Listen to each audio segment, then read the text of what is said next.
Je vous le disais en titre, le redout perdure. Ce mois de janvier est presque printanier et cela n'arrange pas les affaires des stations de ski. Alors justement, comment gère-t-on cette situation à 8 jours de l'arrivée des touristes de février? Les explications au jet de Denis Duguet et Serge Vorette. Moi, je suis venu justement pour prendre quelques jours de soleil et c'est vraiment bien. En plus, il y a le soleil depuis 4 jours, je suis là, c'est parfait, pourvu que ça dure. Pourvu que ça dure, oui, à condition que la neige tienne. Un manteau blanc précieux, finement tricoté à partir d'une neige de culture. On stocke les tas de neige grâce au canon à neige sur l'intégralité du domaine et après, grâce au travail des dameurs, on peut combler les trous qu'il y a sur les pistes au niveau du manque de neige. Ça fond pas?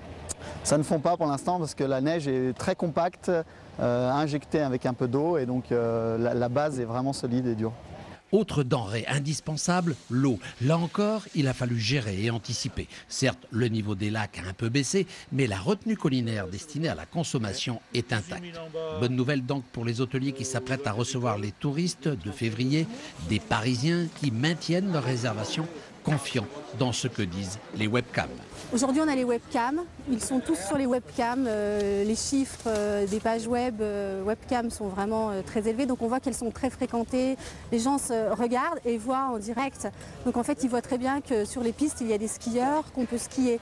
Pour les vacances de février, on commence avec une semaine parisienne à 80%, 100% les 2 suivantes et puis à nouveau 80%. Donc des vacances de février normales.